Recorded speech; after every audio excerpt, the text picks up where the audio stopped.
I'm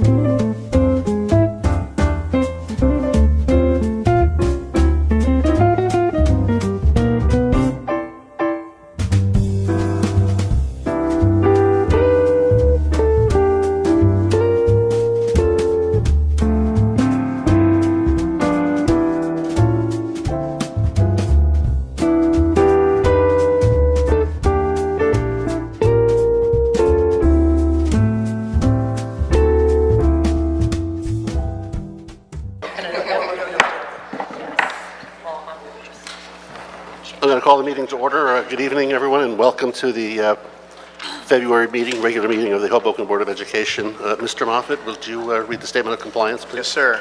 This meeting is being held in conformity to the Open Public Meeting Act. Proper public notice of the meeting was published in the local papers on February 10th, 2018 and February 11th, 2018. If any board member or member of the public in attendance believes that this meeting is in violation of the Open Public Meeting Act, the Hoboken Board of Education requests to make a statement at this time.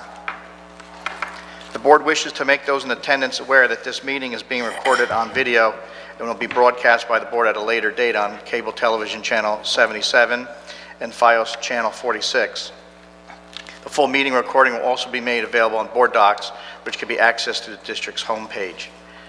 The Hoboken Board of Education is committed to preserving the decorum of the public process and is mindful that we live in an electronic age of computers, cell phones, and other communication devices.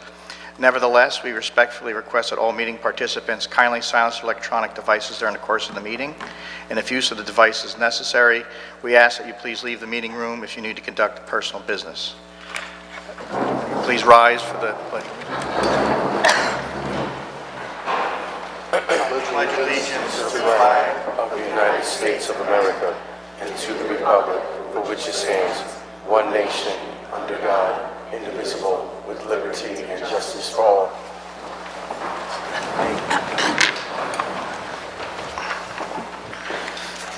And the roll call, if you will. Miss Angley, Here. Miss Delera, Here. Miss Evans, Here. Miss Khanna, Here. Mr. Madigan, Here. Miss Sobolov, Here. Miss Takirian, Here. Miss Walker, Here. and Mr. Klubfeld. Here. Thank you. First item on the agenda is the recognitions, student recognitions, and we have staff recognitions. Staff recognition next month with all the teachers. Okay. So student recognitions tonight. Thank you.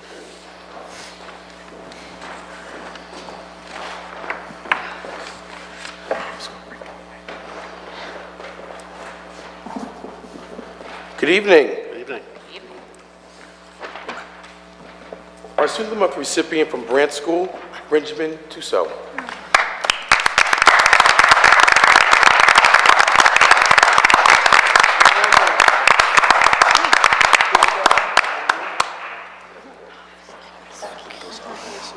Benjamin was selected for his cooperative spirit, leadership ability, consideration to others, and having an outstanding attitude, great attendance, and outstanding grades. He embodies the growth mindset in every task. He remains laser-focused on his daily class goals. He is friendly and has the most fun-filled personality. These characteristics make him a great joy to know and be around. This message comes from Mrs. Gavin.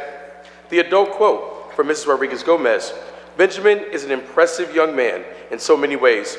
He is all the things that his teacher shared and more. It is a true gift to have him as a member of our school community. He is a leader and encourages others to follow his example. He is a natural teacher, as he has been trying to teach me French for about 3 years now. This also shows how dedicated he is to making others feel better. I remain proud of him. Student achievements: he's a scholar athlete, as he excels both at school and on the soccer field. He's also fluent in 2 languages, English and in French.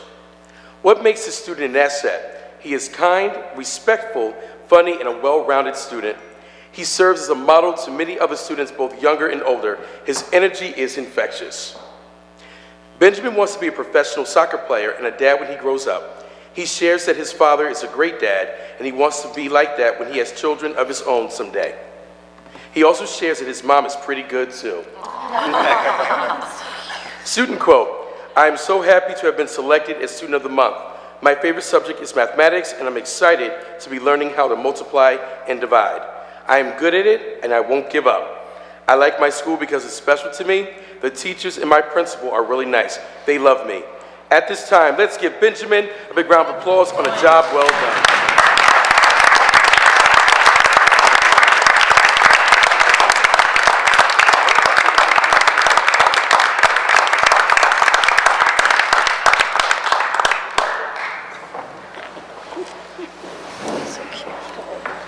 Our Student of the Month recipient for January 2018 from Calabro School, Ethan Ortiz, grade 5.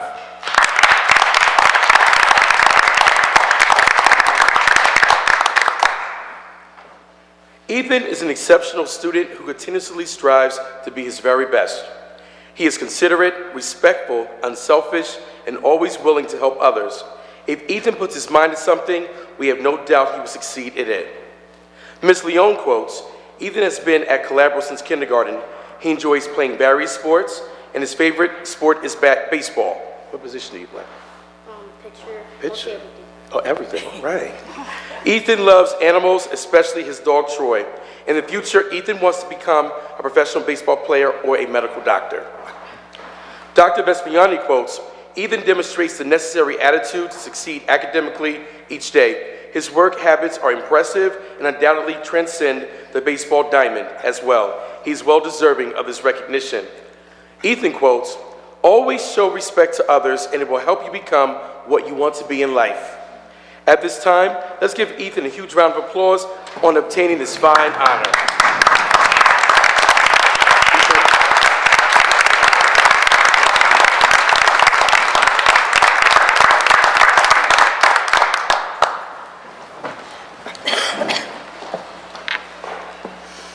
Our Student of the Month recipient for January 2018 from Connors Elementary School, Liana Rivera, grade 6.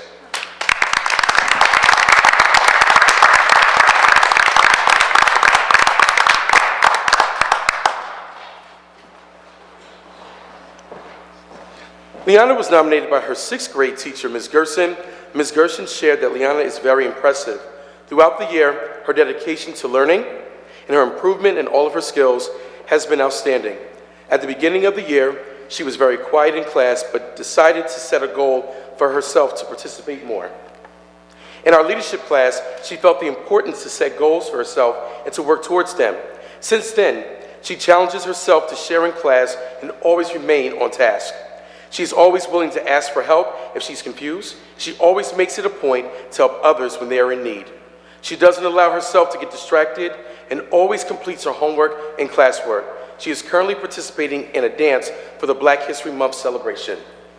Dr. Pollen shared that Liana is a part of the mentoring program that the 6th graders are doing with some of the kindergarten classes as well as the 1st grade classes. The 6th graders are the leaders of the building, and Liana shows great leadership. She will be able to display her leadership when she gets older and becomes a member of the Coast Guard when she grows up. She's a pleasure to have here at Connors, and I enjoy watching her grow academically and socially. When asked about school, Liana shared that I love school because I can learn a lot of different things and I can spend time working with my friends. At this time, let's give Liana a big round of applause for obtaining this great honor.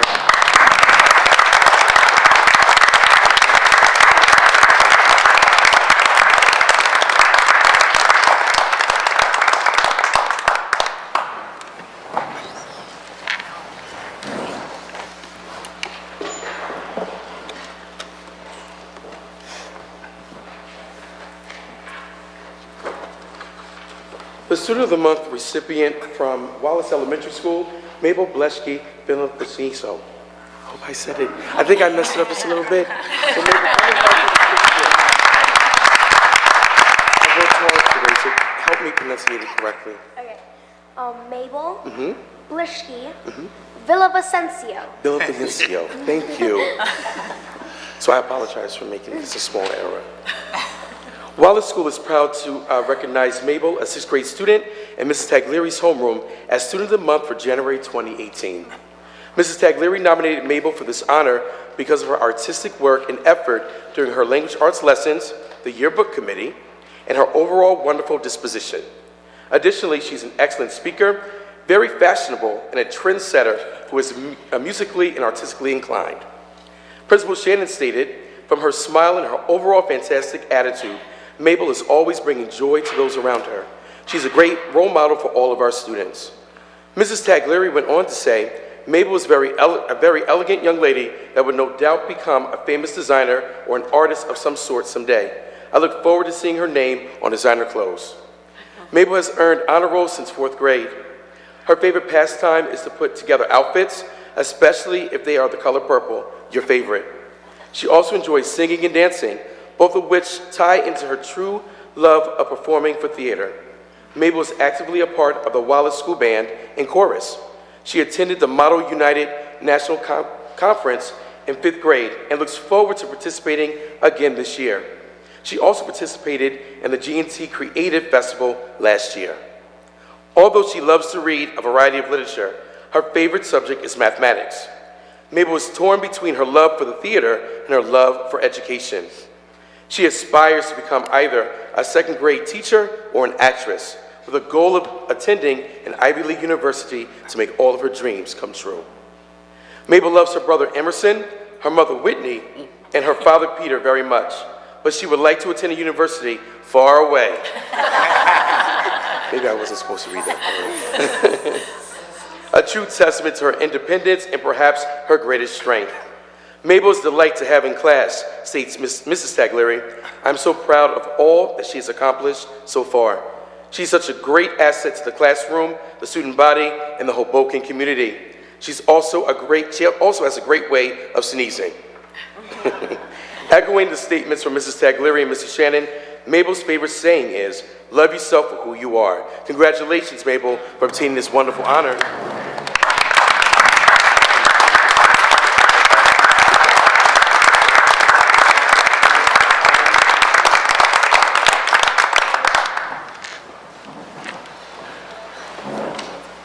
The Hoboken Middle School Student of the Month recipient, Joshua Flores, grade 7.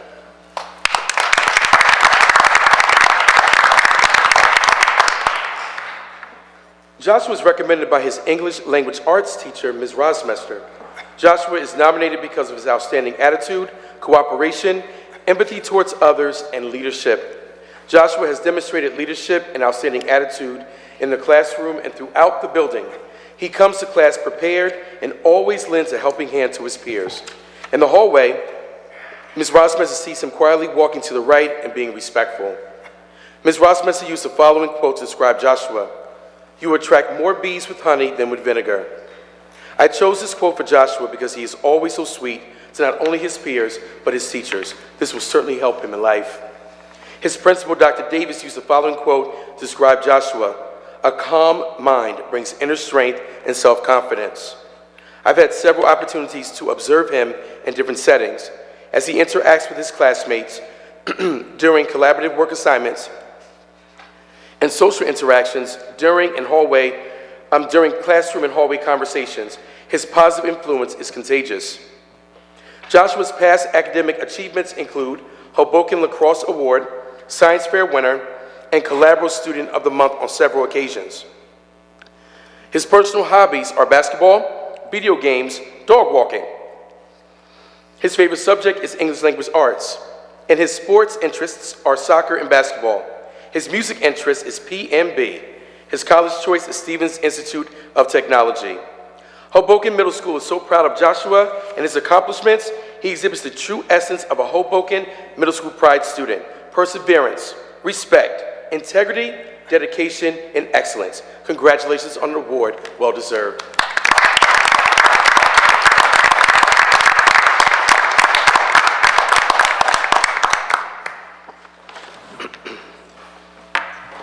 The Hoboken High School Student of the Month recipient for January 2018, Ayanna Peoples, grade 11.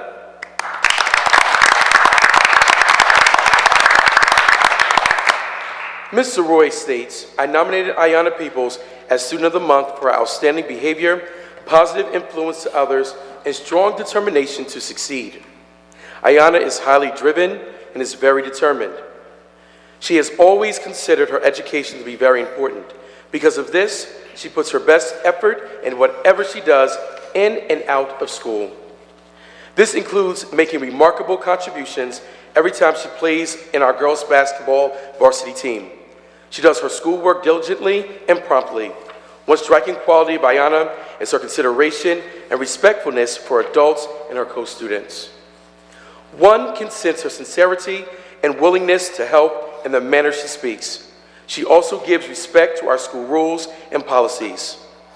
Principal Pietra states, Ayanna is such a lovely girl who I have seen grow academically and athletically as well as socially. She is definitely mature beyond her years and has been since she's come to us since 9th grade. She puts her academics on the priority list because she recognizes the importance of doing well in school. What I love about her is that she is friends with everyone. She is kind, and that is why people love her. For me, it's her ability to have a conversation that are meaningful and relevant. I enjoy seeing her every day and look forward to hearing where her next journey takes her. For right now, I am glad I have her for another year. Ayanna's post-secondary plans include applying to the University of Florida, Temple University, and the University of Delaware. In her spare time, Ayanna likes to work on her baseball game and teach younger students the fundamental of basketball. When notified about the award, Ayanna states, "This is a huge accomplishment. I'm going to be proud to put this on my college resume.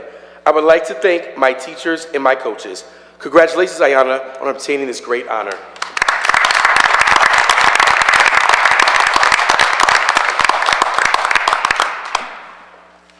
The Hoboken Public Schools celebrates Black History Month throughout the month of February. So I just want to give a little bit of historical background, but also the great work that all of our schools are doing holistically district-wide. Black History Month began as Negro History Week, which was created in 1926 by Carter G. Woodson, a noted African-American historian, scholar, educator, and publisher. It became a month-long celebration in 1976. The month of February was chosen to coincide with the birthdays of Frederick Douglass and Abraham Lincoln. From the event's initial phase, primary emphasis was placed on encouraging the coordinated teachings of the history of American blacks in the nation's public schools. The expansion of Black History Week to Black History Month was first proposed by the leaders of the Black United Students at Kent State University in February 1969. The first celebration of Black History Month took place at Kent State 1 year later in February of 1970. In 1976, as part of the United States bicentennial, the informal expansion of a Negro History Week to Black History Month was officially recognized by the United States government. President Gerald Ford spoke in regards to this, urging Americans to seize the opportunity to honor the too often neglected accomplishments of Black Americans in every area of endeavor throughout our history. Hoboken Public Schools is proud to share by school the events and activities that students are currently and will participate in throughout the month of February. The programs put in place by each school community are thought-filled and as well as historically stimulating. At Joseph F. Brandt Primary School, students have and will continue to identify notable figures by field. Additionally, students share facts that they have learned. The halls and classrooms will have pictures and facts of these notable African Americans posted. To continue, students will select a person of interest and delve into a research project that will culminate into a first-person presentation to friends and family. In addition, in music and art classes, students will take their knowledge a step further and learn about the notable musicians and their influence on the Harlem Renaissance period. The oral presentations will take place at Brandt Primary School on February 28th from 1 p.m. to 2 p.m. The title of the oral presentation is Notable African Americans, a Black History Month Study. At Calabro Elementary School, K-6 teachers are organizing classroom activities, and each class will present to their peers during Black History Month celebration on Friday, February 23rd. K-2 will present at 9 o'clock a.m., and grades 3 through 6 will present at 9:45 a.m. In physical education, students will learn about the famous African American athletes who were faced with and broke down racial barriers. Collateral String students attended a performance at the Center for Performing Arts in New York City and explored the distinctive sounds of musicians that took flight during the Harlem Renaissance almost 100 years ago.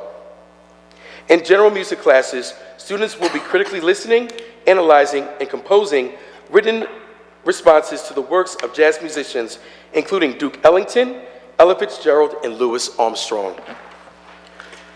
In art classes, students will analyze artwork made during the time of the Civil Rights Movement to parallel how art is a medium used to document culture and current events. At Thomas G. Connors Elementary School, the Black History program entitled Remembering the Past and Shaping Our Future will take place on February 28th. There will be two performances, one beginning at 10 a.m. and the second that will begin at 1 o'clock p.m. The program will allow the Thomas G. Connors school community the opportunity to learn about the contributions of notable African Americans and their contributions to history. Musical performances will also be a part of the celebratory program. Within the classrooms, students are learning the MLK I Have a Dream speech, as well as the notable accomplishments of African Americans such as Ruby Bridges, Madam C.J. Walker, George Washington Carver, Colin Powell, and Toni Morrison, to name a few. In some of the classrooms, students are creating the I Have a Dream posters, as well as analyzing poems about the famous Rosa Parks. Students are engrossed in research projects on important African Americans in history, past and present. At the Wallace Elementary School, students in the lower grades will research influential African Americans, such as Rosa Parks, Frederick Douglass, and Harry Tubman, to name a few. They will be given nonfiction comprehension packets to create interactive flipbooks. They will learn about their childhood, life events, and important accomplishments. Students will then present their projects to the class. Students in the upper grades will read scholastic news articles about Rosa Parks and discuss her contributions to the Civil Rights Movement. They will also watch many movies on notable African Americans and discuss the past and current impacts they have on society. In a month-long endeavor, the Wallace Student Council president will read biographies of famous African Americans over the PA system as part of their morning announcements. This is critical as the springboard to the start of the day with historical awareness of notable African Americans in history, past and present. The marquee event for Black History Month is an assembly presented by the Prismatic Magic and sponsored by the Wallace PTO on February 15, 2018, beginning at 9:15 a.m. During this presentation, students will celebrate the profound contributions of African Americans in an exciting new way. The Black History Laser Tribute is a musical retrospective featuring toe-tapping songs from legends such as Louis Armstrong, Cab Calloway, Chuck Berry, Ray Charles, and Aretha Franklin. The profound message of this program is that great vision, like great music, transcends petty differences people have between race, color, and creed. At Hoboken Middle School, the teachers have already begun working with students for the Black History Month program that will take place on February 28th. At Hoboken Middle School, they are excited to celebrate Black History Month and continue to provide the students with several engaging activities to supplement our curriculum during the month of February. Throughout the month, information, pictures, artifacts recognizing the many contributions of African Americans will be on display throughout the building. The content area teachers have been discussing African American figures in the realms of mathematicians, scientists, and political activists, just to name a few. Additionally, during our morning announcements, a historical or present African Americans fact and quote will be delivered and presented by our student body. Teachers align these practices within their classes by displaying the daily fact that allows students further reflection. Thereafter, a hallway mural is being created as a constant reminder of the contributions from African Americans throughout history. Our culminating event will be our school assembly on Wednesday, February 28th, with our Black History Month and School Spirit Day assembly.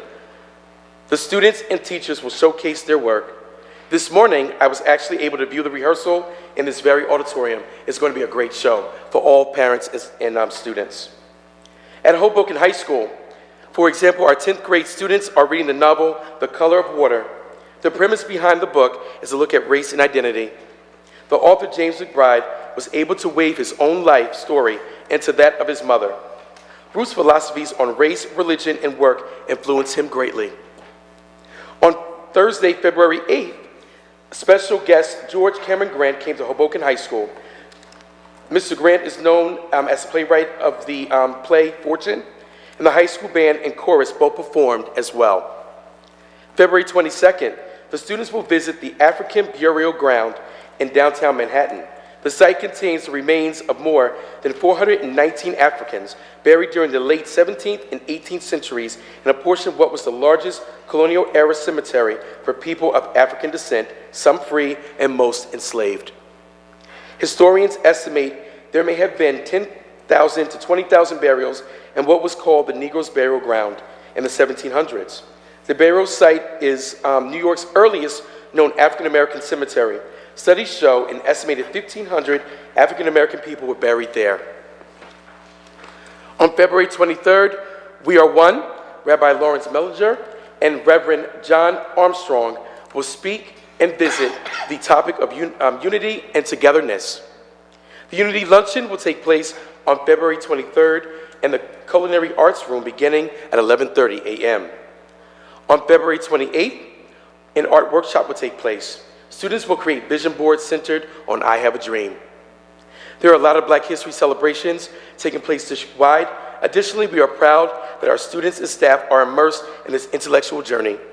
Next month, we will continue this voyage as we begin the exploration through the eyes of many notable women through Women's History Month.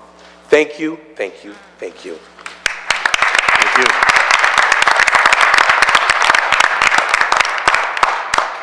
Thank you, Mr. Fitzhugh.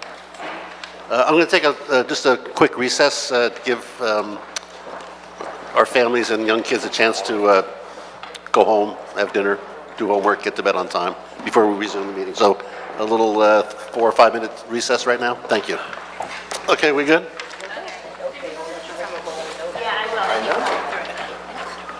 Does Mr. Fitzhugh know who? Yes. Okay. Mr. Fitzhugh? Careful, be careful.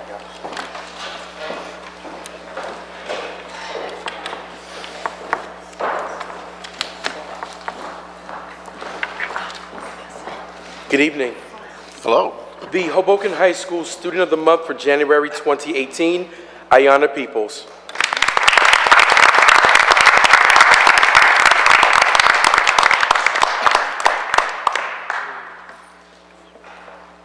Congratulations. Thank you. Nominated by Ms. Roy, she states that she nominated Ayanna Peoples as Student of the Month for her outstanding behavior, positive influence to others, and a strong determination to succeed. Ayanna is highly driven and is very determined. She has always considered her education to be very important. Because of this, she puts her best effort in whatever she does, both in and out of school. This includes making remarkable contributions every time she plays in our girls' basketball varsity team. She does her schoolwork diligently and promptly. One striking quality of Ayanna is her consideration and respectfulness for adults and her co-students. One can sense her sincerity and willingness to help in the manner she speaks. She also gives respect to our school rules and policies. Principal Pietra states, Ayanna is such a lovely young girl who I have seen grow academically, athletically, and socially. She is definitely mature beyond her years and has been as such since she came to us in 9th grade. She puts her academics on the priority list because she recognizes the importance of doing well in school. She has the ability to prioritize, and that is why she sees such success. On the court, she is graceful and talented. She manages to balance her academics and athletics by utilizing her time effectively and efficiently. Basketball demands time, but she always is able to complete her work and maintain excellent grades. What I love about her is that she's a friend with everyone. She is kind, and that is why people love her. For me, it's her ability to have conversations with her that are meaningful and relevant. I enjoy seeing her every day and look forward to hearing where her next journey takes her. For right now, I am glad to see her for another year at Hoboken High School. Ayanna's post-secondary plans include applying to the University of Florida, Temple University, the University of Delaware. In her spare time, Ayanna likes to work on her baseball game and teach younger kids the fundamentals of basketball. When notified about the award, Ayanna stated, "This is a big accomplishment. I'm going to be proud to put this on my college resume. I would like to thank my teachers and my coaches." At this time, let's give Ayanna a huge round of applause on a job well done.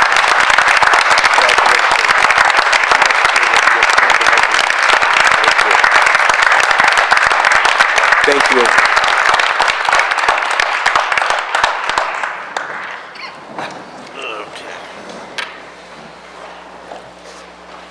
Well, congratulations.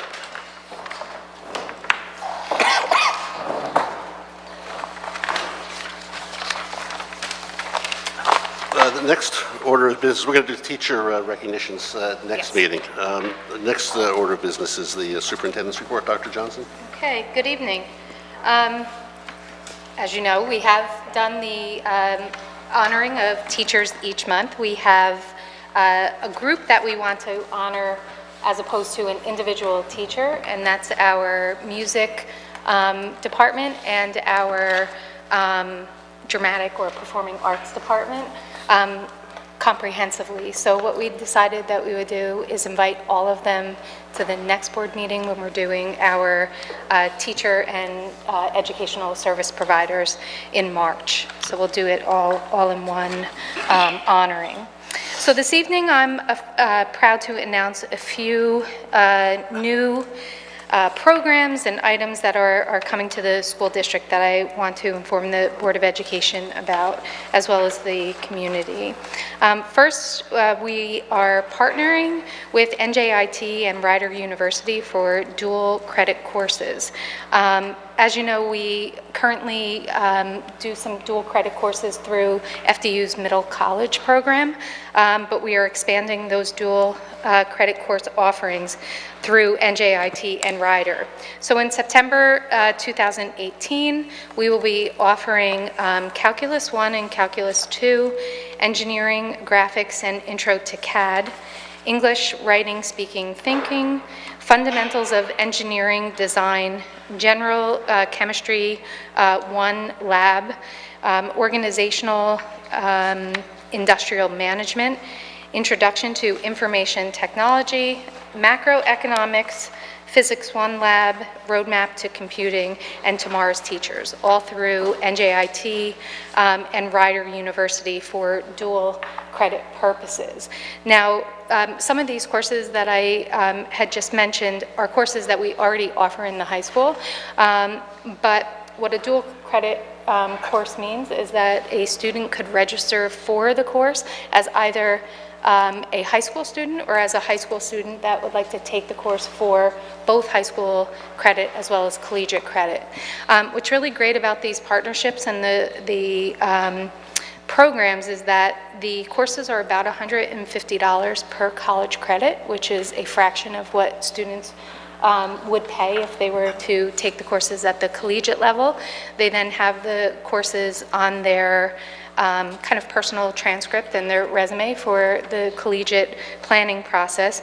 And we as a school district, just like we do with our other programs, we tier the cost. So for those students who are economically disadvantaged in terms of free and reduced lunch, we tier the cost. So students who receive free lunch actually can register for these courses at no cost, and students that receive reduced lunch would actually register for these classes at a 30% rate of the $150 a credit. So interestingly, if students chose to take all of the courses that were offered, they would actually finish with just about 30 college credits for less than $5,000 if they were paying full price. In addition to that, we are also in conversation with Hudson Community College to bring the LEAP program to Hoboken High School, and the LEAP program is a little different. The dual credit courses we actually offer right on site in the high school, but the LEAP program, the students do some of the day at Hoboken High School and they do some of the day at Hudson Community College. So we're actually very excited about that as well. Another thing that I'm extremely proud to announce to both the board and to the community is that we are in the process right now of finalizing arrangements with Verizon and Khajiit to operate a laptop lending library along with an internet jetpack for educational purposes program for all families in the district that are in need of devices for homework, for any kind of assignments that they need. But one of the other things that we also understand is that while some of the students do take laptops on a loan-based system within the district, when they have to do work that is associated with the Google Drive or Google Sheets or anything in terms of research based on the internet, it makes it a little difficult if they do not have internet access. So just having the laptop assists them with word processing, but not necessarily completing the assignment. So the partnership with Khajiit and also Verizon will enable us to have numbered internet jetpacks that are kind of filtered so that they are designed for educational purposes only. And they will be attached with the laptop if necessary, so the student would have hotspot access as well as the laptop or Chromebook at any time they need to check those devices out. Finally, I would like to take this opportunity to provide a timeline, the process for our kindergarten placements, and actually the broad outcome at this time. So if anyone has questions, because I'm going to give you a series of steps that we've gone through, I'd be more than happy to answer those questions at the end.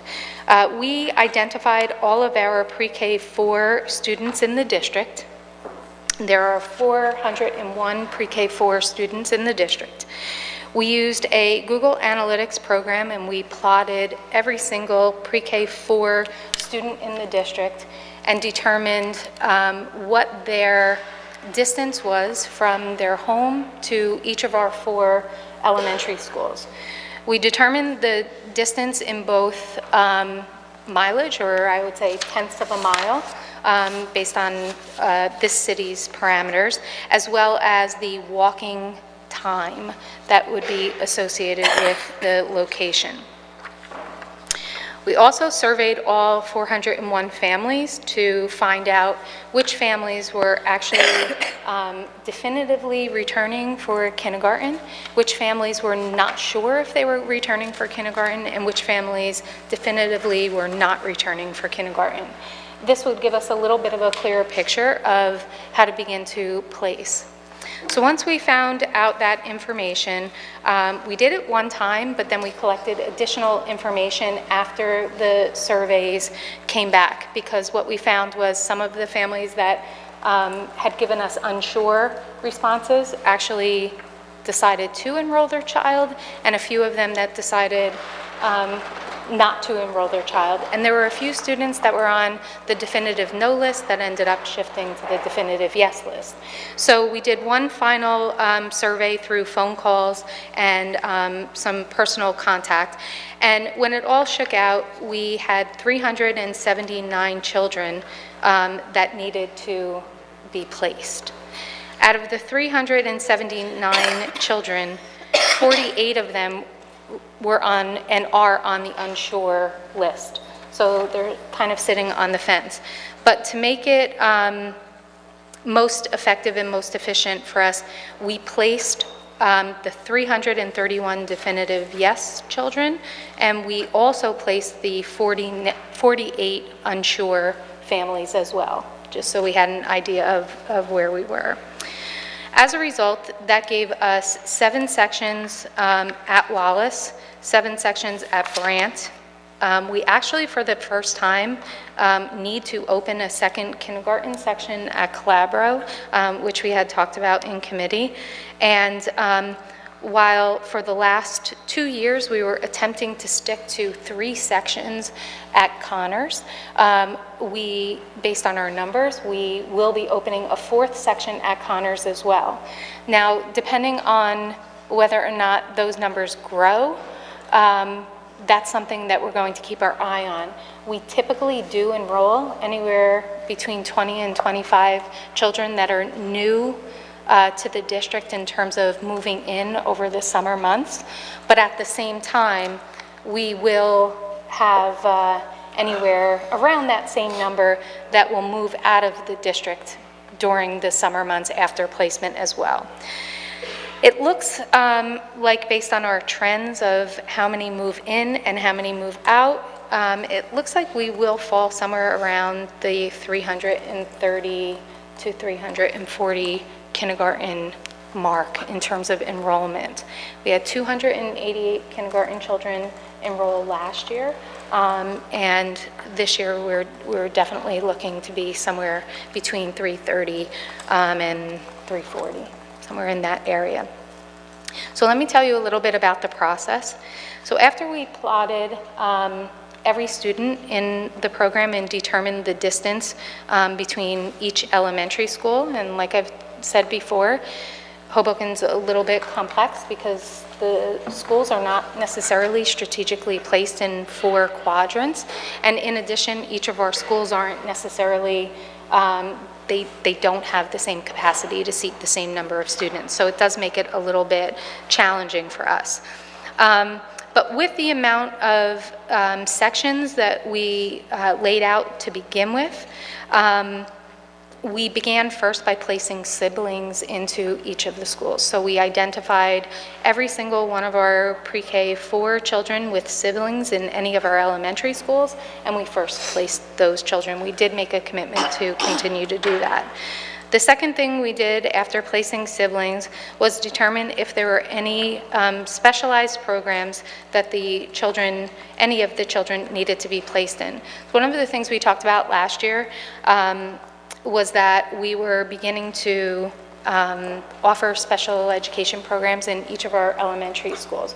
So while Wallace Elementary School will continue to be the school that will house predominantly our ABA program and also our program for therapeutic sessions and so on and so forth, we are going to ensure that each of the elementary schools do provide inclusion services, as well as resource room services, as well as speech services, and so on and so forth.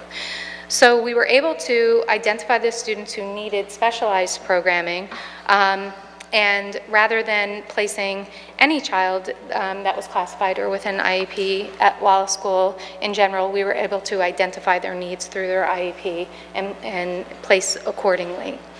After we did that, we also then looked at the closest school to every single family that was remaining on the list.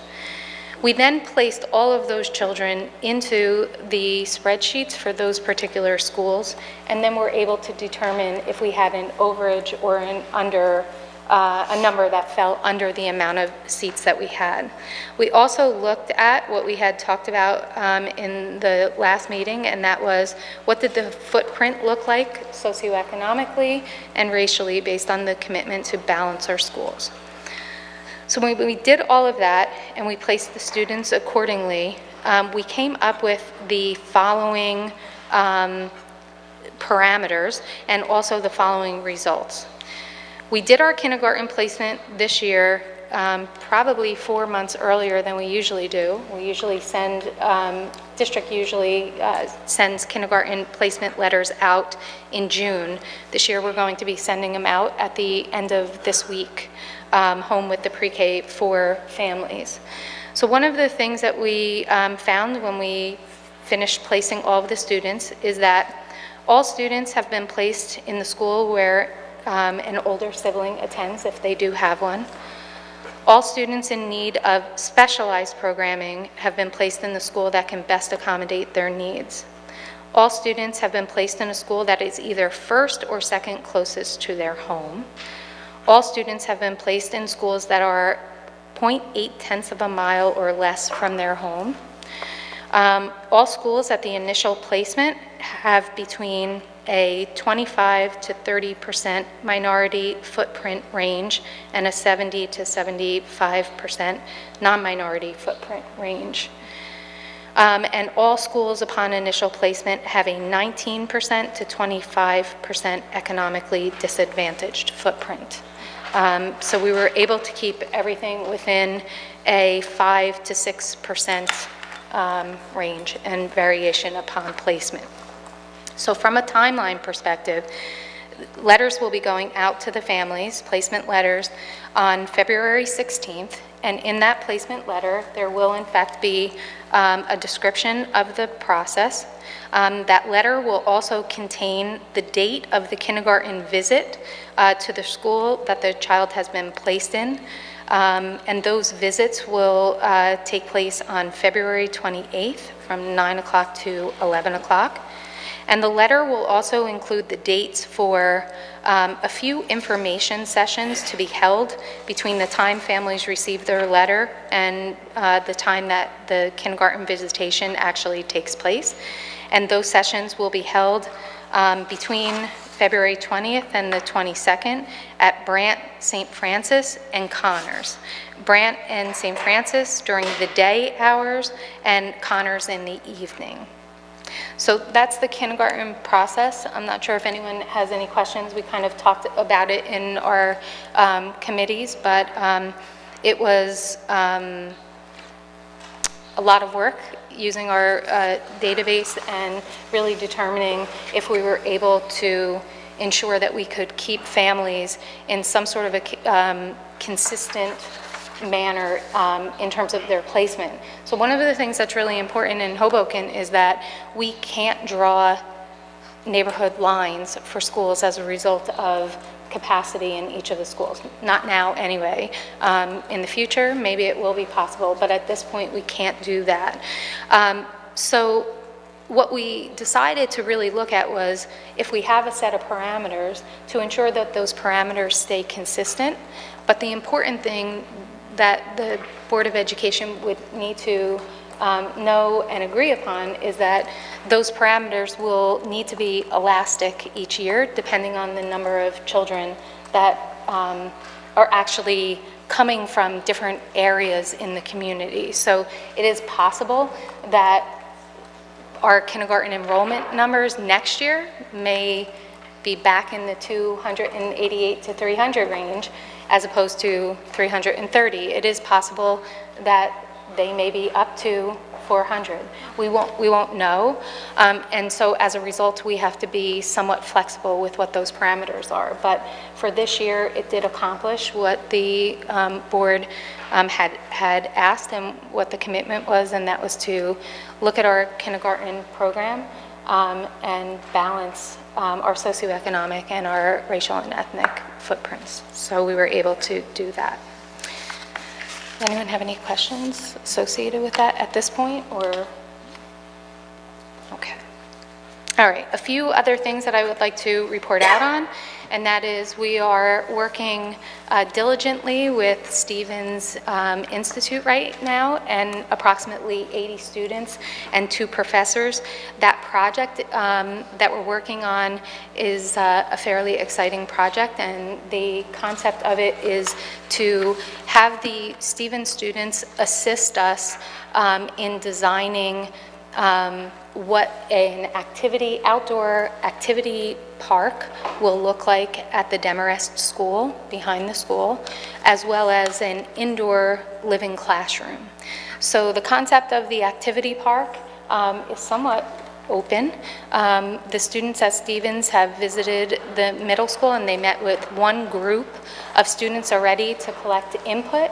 They are meeting with another group of students tomorrow to collect some additional input. The input that they collected on the first meeting here at Demarest came from the middle school students, and then the input that they're going to be collecting tomorrow will come from a small group of 5th and 6th grade students. But then the Stevens students will also be present at each of our elementary schools as well as the middle school to show the prototypes of what they have developed in terms of their thoughts and their ideas. And they will actually present, and the kind of winning concept will potentially really reflect the stakeholders' thoughts and ideas, particularly the kids, and what they would like in the back. Some of the major interests seem to be some interactive rock climbing and rope climbing areas in the back.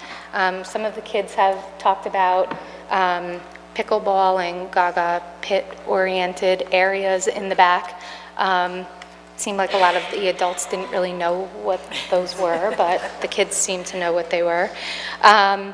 So they had some really good ideas, and the indoor living classroom is based on the theme that they're creating the indoor living classroom around is the Hudson River. So the kids right now are attempting to come up with ideas and designs for ensuring that the room itself is not only a research laboratory, but will also be an actual aquarium for wildlife and also fish that live in the Hudson River, as well as an area for the history of the Hudson River for the kids to be able to see that. So classes will be scheduled in there, and our elementary schools will also be able to bring the children to the living classroom for experiments and different projects and things like that.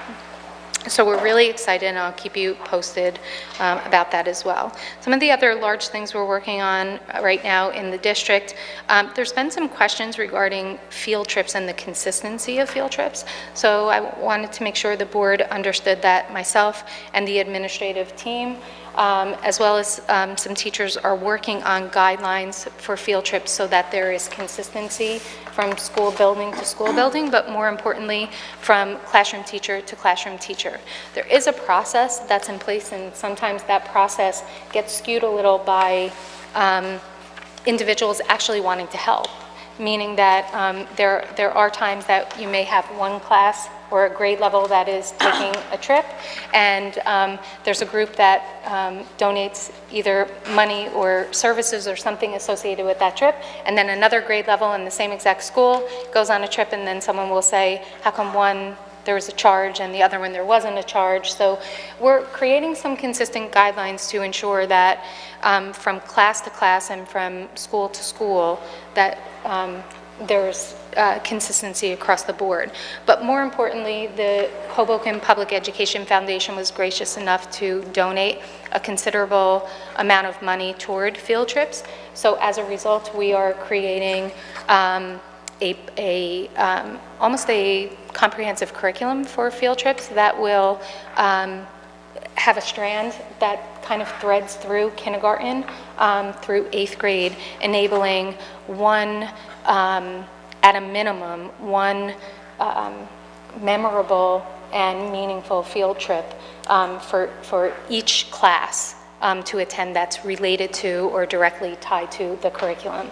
Minimum, not the only trip, but that every student we will know will be able to attend each year. From a financial perspective, we are in fact in the process of reminding our faculty members that all field trips, there is a process that we do use for field trips in terms of cost, and that process is a very simple process. When the faculty member decides on a trip that they would like to go to, they take the concept idea, they bring it to their principal, the principal approves the idea or doesn't approve the idea. If the principal approves the idea, then what ends up happening is the teacher or teachers will then go back and price the trip out. They price it out for the two purposes. One is transportation and the other is for entrance fee. Once they get the total cost of what the trip will be, they then work with their principal who will help identify the students that are identified for free and reduced lunch, and there is a tiered process there as well. So children who do receive free lunch, the Board of Education covers the cost for those trips, for any trip, as well as those children that are on reduced lunch as well. And so the remainder of the trip is then divided, not adding cost to the children who pay full price. It's the Board of Education picks up that cost, and sometimes that does get lost in translation at the school level. So we're just making sure that there's some consistency from school to school. We are in the process also of finalizing the sports structure for the remainder of the 2017-18 school year into the 2018-19 school year. And I would like to announce that for the spring of 2017-18, we will be offering a weekend boys lacrosse club that will feed into the start of a boys lacrosse team for the 2018-2019 school year.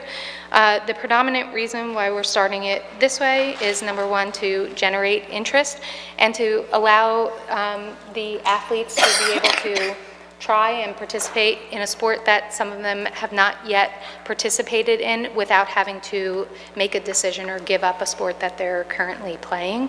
The coaches for baseball and track are on board with this, enabling the kids to participate in the club activity on the weekend so that we have an idea for next year how that will operate. And then in 2018-2019, there is a proposal for a club, just like lacrosse would be a club this year, for next school year during the winter, for wrestling, for the high school, as well as fencing for girls in the winter, so a women's fencing program as well. So we're in the process of reaching out to a few local clubs and facilities for assistance with those. Those two sports came up in the last survey that the athletic department did as areas of interest, so we'll be exploring that. In closing, I'd like to recognize our high school Cyber Patriot X team. They took third place in the state open silver division. It's only the second year that the school has participated. There were 9 schools that were ranked and placed at the end of the competition throughout the state, among many, many, many high schools, and many high schools that had numerous teams, and Hoboken High School placed third in the silver division. So we were really proud of that. And then I'd also like to recognize the 2 music staff members, Mr. Enrico and also Ms. Safko, for accompanying, and Mr. Stasiak also for accompanying a group of very talented young musicians to Montclair State University to the Chamber Music Day. It was a great opportunity for the kids to actually go and participate in an activity that walked them through really higher level music activities and learning experiences. And the kids thought it was fantastic, and as a result, we are going to expand the program next year. Right, Mr. Enrico? Absolutely. Okay. And finally, I'd also like to mention the high school musical that took place this past weekend. The theater department tackled a very, very challenging yet timely production of Spring Awakening with grace and professionalism. The feedback from the show was fantastic. The professionals that were there, the reviewers that were there, even the judges from the Paper Mill Playhouse and some of the other organizations that were there to see the kids said that they did an absolutely amazing job. Some of the local high schools that have done it recently, a few of us have said we wish we were able to see the difference in the artistic creativity from school to school. I think High Tech was the high school that did it in the area most recently before we did, and I wish we had the opportunity to see how it was actually performed, but the staff from the some of the local playhouses said that the kids did a phenomenal job, and it was a great show on Friday night when I was there. So that's all I have for tonight, and I will answer any questions regarding the kindergarten placement process if you have any. Thank you. Any questions? All right. Thank you. That was extensive. Mr. Moffett, do you have any? No report at this time. No. Then we'll move on to committee reports. Mr. Lara, is that correct, you are? Sure. The Curriculum and Wellness Committee met on February 7th at 1 p.m. In attendance were Ms. Angley, Ms. Evans, Ms. Walker, Dr. Johnson, and myself.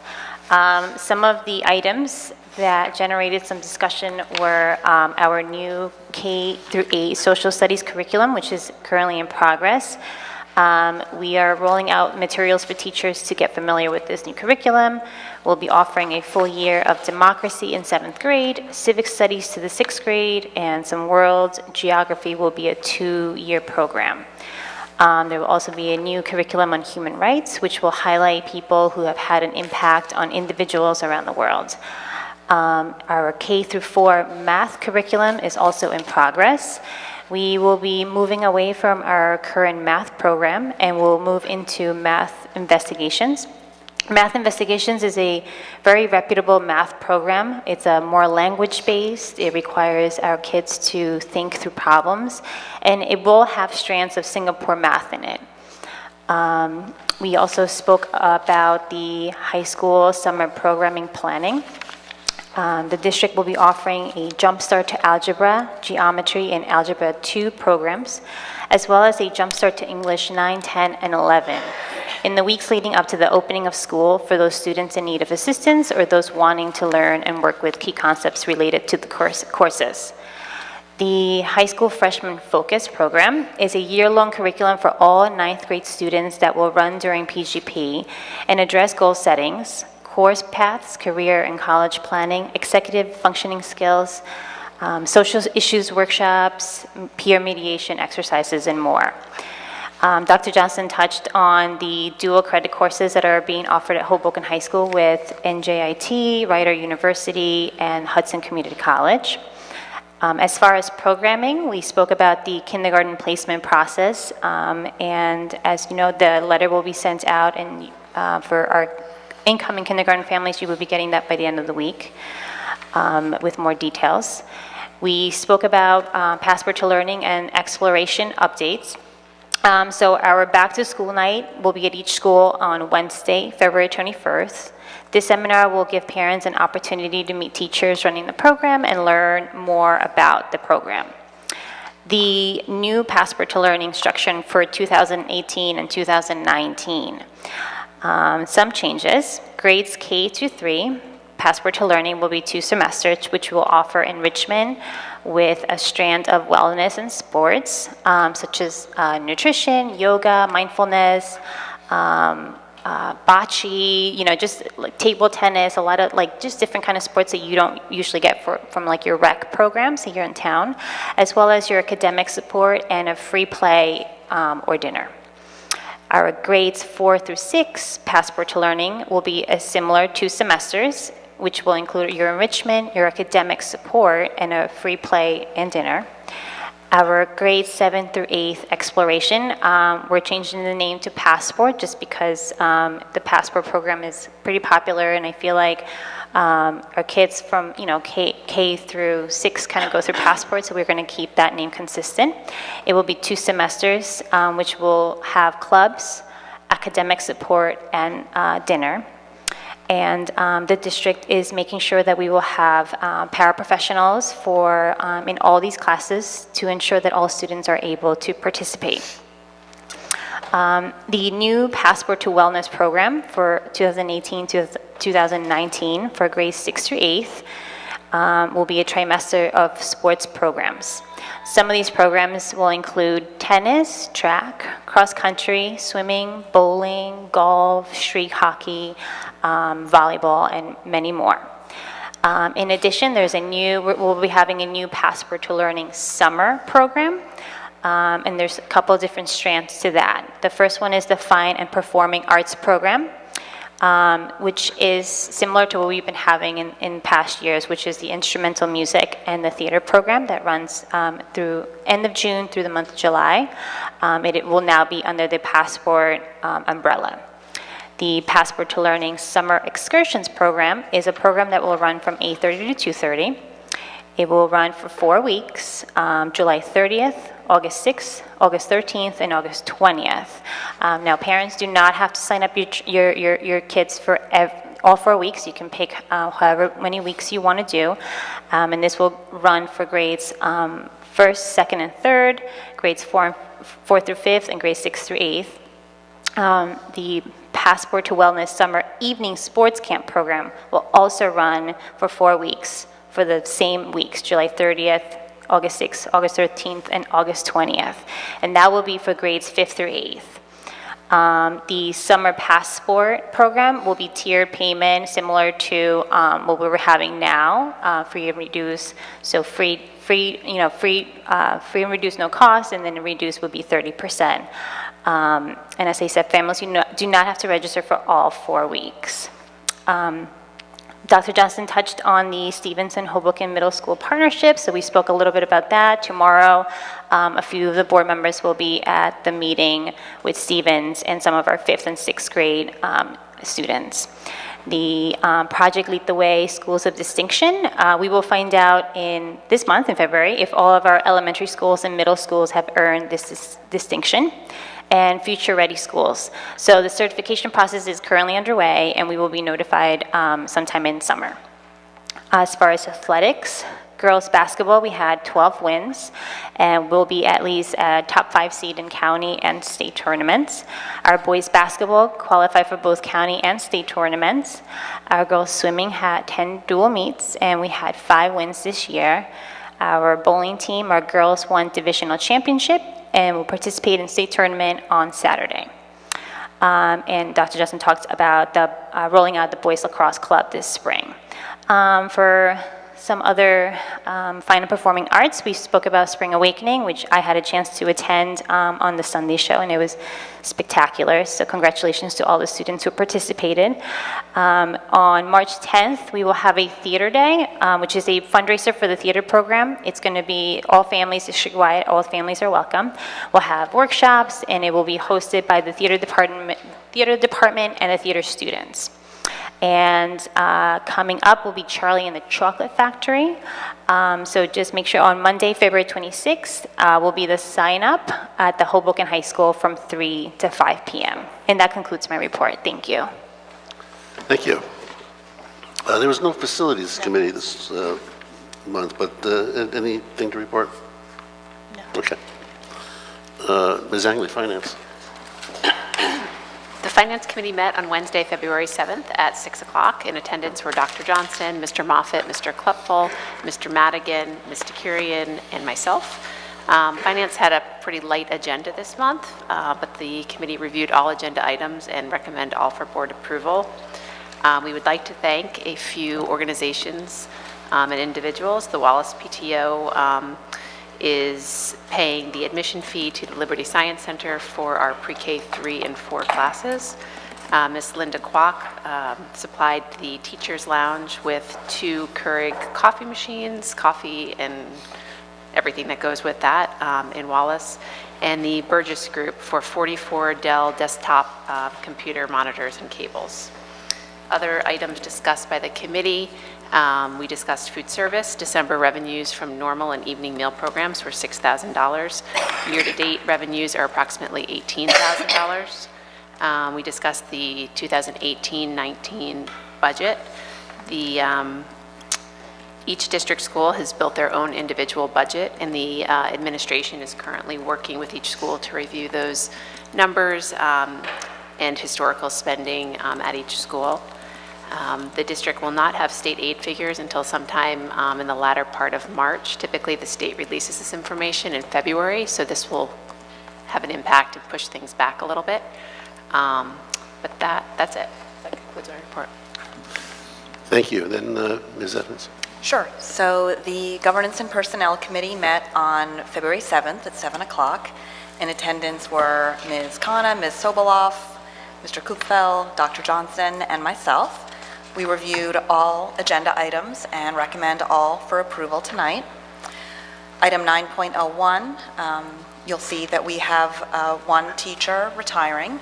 Ms. Annunciata Binney is retiring after 25 years of teaching at Wallace School, and we'd like to take this opportunity to thank her for her many years of service and wish her all the best in this next step. Item 9.10.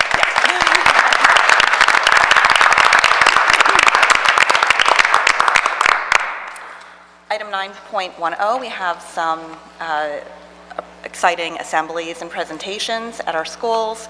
At the high school, during the personal growth period, True Mentors will be providing employment preparation workshops. And also during the personal growth period, personal life coach Ms. Amy Warshawski will be coming back to the high school, and she'll be working with students on topics such as resilience, empowerment, and leadership. And the George Street Playhouse will be presenting the show Austin the Unstoppable at Wallace School. And this show explores the challenges of a family learning to make healthy choices. And others have touched on this, but item 9.15, you'll see that we're approving the athletic appointments for the spring sports. So we're looking forward to the spring sports. Enrollment is open on the website. And item 9.16, we're looking forward to another great show from the theater department, Willy Wonka or Charlie and the Chocolate Factory. And just to mark your calendar, the show dates are May 18th, 19th, and 20th. And that concludes my report. Thank you, Ms. Evans. I don't have a report, but I ask your indulgence for a brief statement here. I'd like to read, across the street from the high school, on the south side of Columbus Park, there's a little place of remembrance called John Sacchi Plaza. Most of us have passed by it probably many times. Well, yesterday was the 20th anniversary of a tragic day in Hoboken. It was the day that Mr. Sacchi was taken from us, and way too soon. He was just 47 years old. And he was a devoted husband and a father of 4 young girls at that time. And he was also a beloved teacher in the district. I did not know Mr. Sacchi, but from what I've learned from his family and friends recently, he was one of a kind, a passionate educator, admired for his generosity of spirit, his wit, and a wry sense of humor that endeared him to colleagues and students alike. Mr. Sacchi was raised in Hoboken and graduated from Hoboken High School in 1968. After college, he joined the Hoboken teaching staff, eventually earning his master's degree and advancing in his career to teach history at the high school. There, he also coached mock trial and coached the Ladies Red Wings softball team. And in 1995, he was named District Teacher of the Year. So on behalf of his family and colleagues, I ask that we keep Mr. Sacchi in our thoughts, not only on this anniversary, but every time we pass that little plaza named in his honor. He exemplified, I believe, the Red Wing commitment to excellence. Thank you.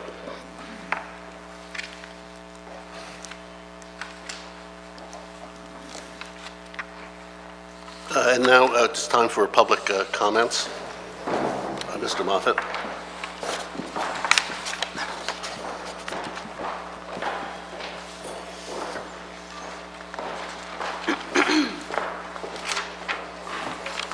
We have 2 speakers listed. The first speaker for agenda items only is Ms. Patricia Waiters. Thank you.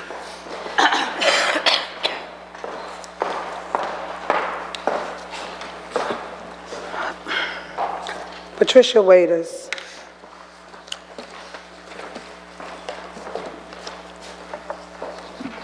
I wish I can oppose the whole agenda. On page 4,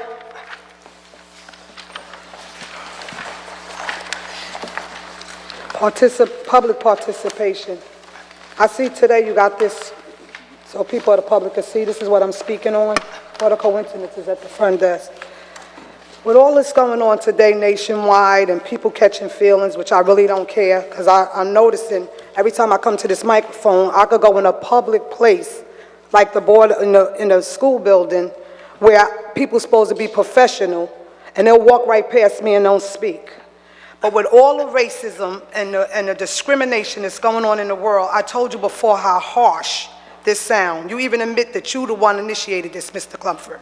I asked you at the last meeting, could you please review it? Not only is ugly, putting this big ugly black spot on the agenda, read the words. Robert Rules was invented when blacks didn't exist, okay? So try to work with us, because those words are very harsh, and it's still, to me, my opinion is mine, yours is yours. It still seemed like a gag order, which you could tell people to say when we come up here on the public portion. Page 6. I'm not going to say the name because it's a very good friend of mine. It was brought to my attention too, the hiring process here at the Board of Ed. And at the very same interview I was in last month for that open seat, I asked you why, and I didn't even get clear classification on this, but I want to be clarified today. Maybe the people in the public can understand. Everything says at the approval of Dr. Johnson, which is the superintendent. I questioned it in my interview, and you said that's simply saying that what Dr. Johnson recommend and vote on, this board still have to approve. I still see that to be a conflict of interest because that strains on Dr. Johnson because everything on the agenda said approval of appointments by Dr. Johnson. So maybe tonight you can make it a little more clear to the people that's watching this that everything, even when the bad stuff happened, everything is Dr. Johnson's approval. That's why I told you, be more clear. I understand the board's supposed to promote policy. That's your position to promote policy. But everything on the agenda is at the request of Dr. Johnson. All right? So hypothetically, something happened, it falls on Dr. Johnson. So you can make that clarified to the people that's watching. And please do something about this. Thank you. Next speaker is Mr. Brian Murray.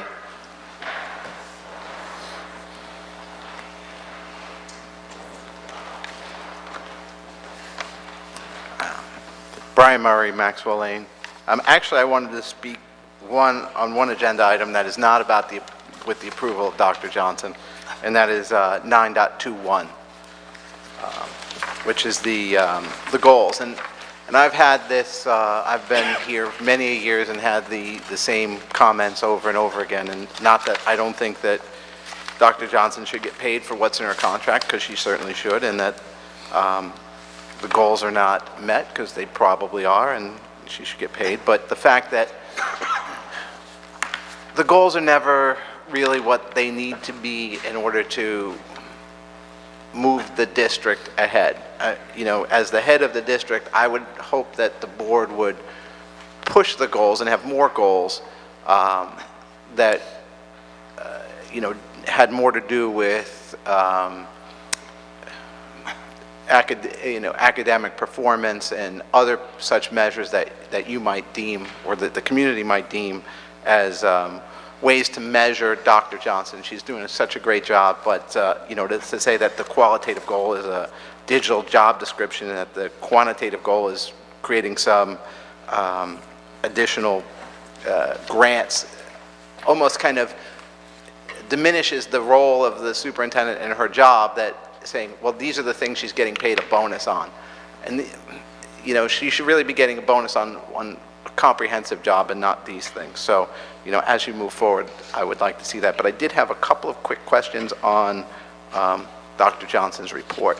One on the NJIT rider piece, excuse me. I would have wanted to know what the expected number of students that would participate in that program would be, either the first year or projected out over several years. So, I mean, it sounds like a great thing that you went through a lot of trouble for, but let's see, you know, what we're really kind of expecting there. And then the second one was regarding the pre-K4 place, or the kindergarten placements now.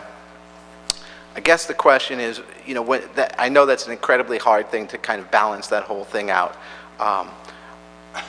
What kind of thought went into what are the existing socioeconomic and demographics that are existing now that you're going to be balancing out, say, the kindergarten? How does that reflect on the overall school, and are you going to be you know, balancing that piece out, or is that something that you feel maybe over the course of 5, 6, 7 years will kind of balance itself out? And then what happens to those families that maybe didn't get what choice they wanted to get, be it their second or third choice? What kind of alternatives do those folks have moving forward? Thank you. Thank you.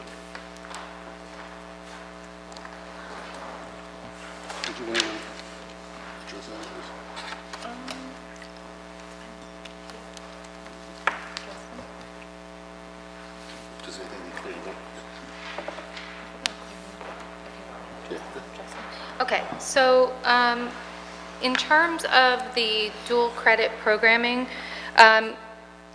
what's interesting about these courses is that because they're dual credit as opposed to straight collegiate-oriented courses that are in a high school, the dual credit courses are courses that run simultaneously as high school-oriented classes as well as college classes. So in other words, a student would register, for example, for an engineering, graphics, and intro to CAD class.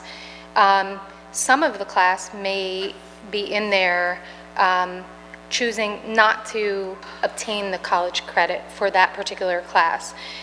Some of the kids may choose to actually take it for both high school credit as well as collegiate credit. But what happens is the curriculum for dual credit programs is the curriculum from the particular college class. So in other words, the course of study as well as the materials, the textbooks, so on and so forth, is the same course that will be offered in the course that's offered at the particular college level. And the majority of them are freshman-oriented classes that would be offered. And so it gives the kids the opportunity to give that particular course a try. And some people will say, but if you do that, shouldn't you then offer courses from like every single college that your student body wants to participate in? But what happens with these is it's collegiate credit. So the kids, if they apply to the University of Delaware or they apply to another school, they actually will receive a transcript from NJIT. So they're applying to the college, transferring in those credits from the particular school. So we have a bank of courses, a small number of classes through FDU right now, based on interest. So the couple that we offered are small in number. I would say, just on my past experience with dual credit programs, you may have a class of 18 students or 20 students, and maybe 12 of them start by wanting to try the class. And then they realize that it's an advanced level placement class in terms of rigor, and they say, okay, let me give this a shot. I'm going to try a different class. What it really does is it expands the AP-oriented program in just a little bit of a different way. So if we remember from when we were in high school, if you took an AP class and you received a 3 or higher, the college would potentially accept that class. What's happening now is a lot of colleges are not necessarily accepting all of those advanced placement scores anymore. And so we see a lot of high schools are moving to the dual credit programs. I would say maybe 50% of the class may choose to register for that class as a dual credit program. But the nice thing is, even if they choose not to, they're still getting the rigor of the course. And then in terms of the, I can't even read my writing here. In terms of the kindergarten placement, so we have been looking at the footprint of the schools, and what we have found at the elementary level, which I think the community holistically can see, is that Wallace and Calabro are an identical footprint in terms of socioeconomics and race and ethnicity. They both seem to be balanced, but where we have a true imbalance is between Brant School and also Connor School. So over the last couple years, the last 2 years, we have worked at the kindergarten and first grade level at Connors, have made some inroads, but then this particular school year we decided to take a little bit of a more aggressive approach, and it looks like if we keep the trend that we're using right now for another 2 years after this particular entry in, that we will see a balance between Connors and Wallace and Calabro as well. Brant may take a little bit more time, because as we announced at the last meeting, children are not leaving, Brant is growing, so that may take a little bit more time, but for the most part, we're looking at it holistically. And in terms of choice, the reason why we're informing parents now, and the reason why we're informing parents of the kindergarten visit of the school that they're placed in is to ensure that there is in fact transparency, because in the past, we've had a kindergarten visitation program, thereby leading parents to think that if they visit each of the kindergarten programs, they pretty much then have the option to select which particular kindergarten program they're in. And because it wasn't falling out that way, I realized that that was creating a little bit of anxiety on the part of parents. So we're allowing them to see what it is. It is not a choice, but we are in fact looking at the schools that are either closest or second closest to their home to ensure that that there's a consistent practice. And then we are being open and honest. We're telling the parents where the kindergarten placement is, and here's the date of the visitation. So that's kind of where we stand with that. Thank you. Ms. Waiters has stepped out, so I'll talk to her after the meeting about. I'll talk to you after the meeting about your questions. Unless you're back. Ms. Waiters, I did want to reply to your question. It is the procedure of this board and just about every other board of education in public school in the state of New Jersey, if not the country, that the board hires the superintendent to basically be the CEO of the district. The superintendent, the chief school administrator, CSA, the board doesn't decide curriculum. The board doesn't decide who to hire. The board doesn't decide what facilities need fixing. That's all the responsibility of the superintendent. And the superintendent will, every month, in order to get things done and make progress, recommend to the board things that need to get done, or that need people who need to get hired, or programs that need to be put in place. The board meets in committees, reviews that with the superintendent, and then meets here on a monthly basis to say, yes, we vote to approve what the superintendent is recommending. If we vote, if we have questions about it, we probably solve those in committee work, or postpone it until something's worked out, and then it comes back to the board for approval. But by approving it, the board then takes responsibility for the superintendent's recommendations. We're not leaving the superintendent out to take responsibility. She recommends, we approve, and that's it.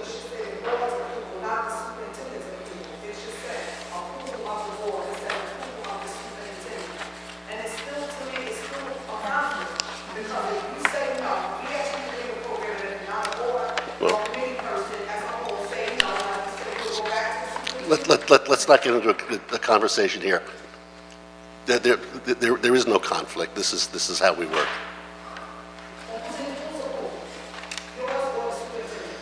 The board approves the superintendent's recommendations. And Robert's Rules of Order, by the way, are meant to protect your right to speak. And it's my job here to make sure that you can speak within. No, it's my job as the chair to make sure that you have the right to speak at meetings. I guess we're ready for the consent agenda.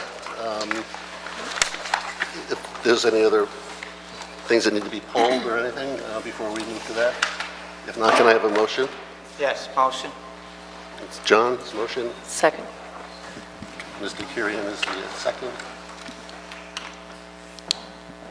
Then you could call the roll, please. Call roll. Ms. Angley? I'd like to abstain on item 9.18 and yes to everything else.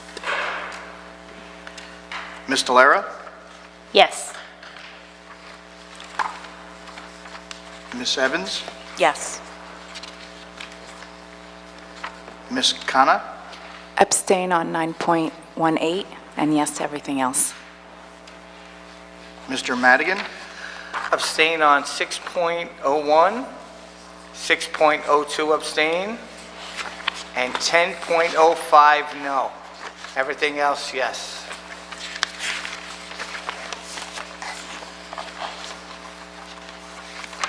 Ms. Sobola? Yes. Ms. Takirian? Abstain on 9.18, and yes on everything else. Ms. Walker? Yes. And Mr. Klupfel? I must abstain on the 10.04 and vote yes on everything else. Motion passed. Motion passes. Then we move to public comment on agenda and non-agenda items. First speaker, there are 4 listed. First is Patricia Waiters.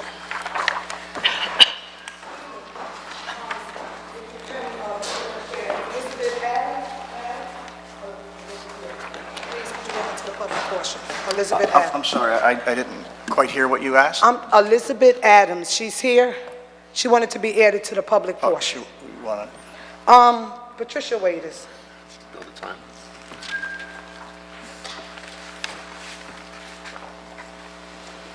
To the School Board of Education, good evening, Hoboken Board of Education. I'm standing here tonight not only as Patricia Waiters, but now a part and member of the New Jersey Association of Black Educators to request the status and report of the school district's compliances with the New Jersey Amistad Act commission laws. I have with me tonight a copy for each and every one of you, and I will be just reading a little bit about I want this to be answered. The New Jersey Amistad Commission laws was passed on August 2002. The law mandates teaching of transatlantic slave trade and history of African American integration into the curriculum of the schools in the state of New Jersey. I respectfully request written responses to the following questions. I have questions 1 to 8. Mr. Manigan, I gave you a copy already. Please. I have a question.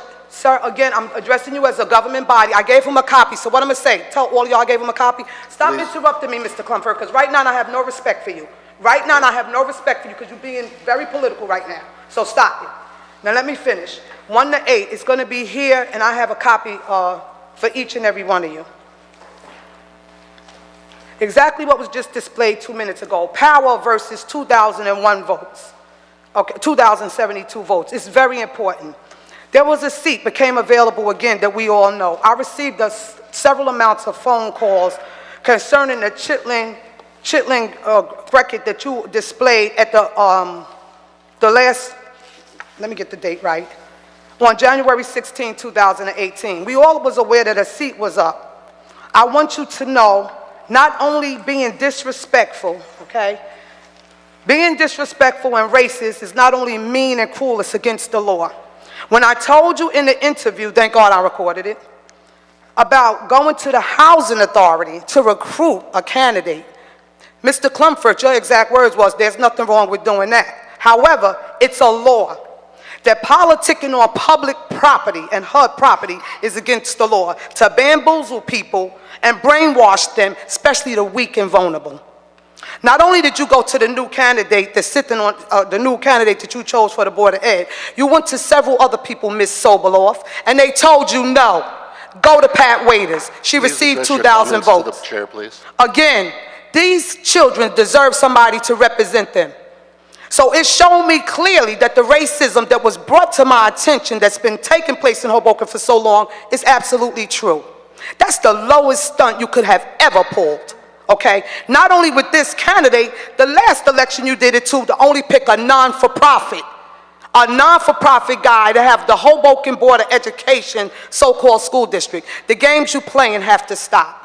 Okay, so thanks to this government body, and I dare you to smile and laugh tonight and take me serious, okay? Not take me serious. Your power and your abuse of your authority will be addressed. I will be doing a formal complaint against the Board of Education. I'm hurt. I feel disgusted. The comments I got, I already went to my mayor. I went to other people to support this because what you did was downright abusive of your authority because of Ms. Soboloff's past vendetta that she built against me. And again, to see you guys again in the housing authority trying to mingle and bring politics down on a public property is against the law. So you will see that named in a lawsuit. The law clearly states politics cannot happen on public property. Knowing and willingly take advantage of disadvantaged, socially economic, weak, and vulnerable people to pick as a candidate. You had 2 other candidates, and I want to apologize to the one that's sitting here tonight because you had in your mind already, we told you we wanted black representation on the board, real black representation. Get somebody that's going to be a backbone that can't be controlled. So if you do out the line to wheel her in, she got to listen to you. So my black people in Hoboken is still stuck with no representation. Stop being intimidated by pat waiters. I'm not going nowhere, okay? So get that straight. My credentials, what I do in the city alone should have you embarrassed. I could never respect any one of you besides you, Mr. Mannequin, excluding you, to sit there and know me as a person. Know me as a person and get on that board, and instead of doing what's right for our children and our district, you choose to play politics. That's clearly politics. And it's disgusting to use the black card and the oil and water syndrome to mix me with this young lady here, okay? So go do your research, and during your research, do a background check and check hers and check my actions in this city. You need to be ashamed of yourself, each and every one of you. Thank you. Yeah, I'll go to get those 2 documents. Ms. Courtney Wicks?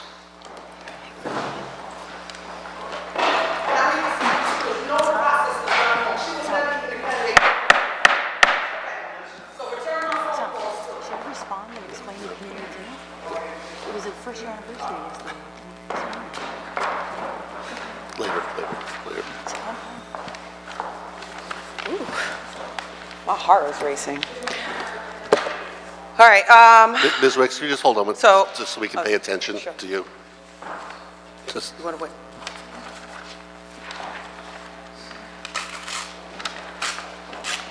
Okay. Thank you. I'm good? Okay. Courtney Wicks, 3611 Park Avenue. So today, actually I had a very hopeful day. I was with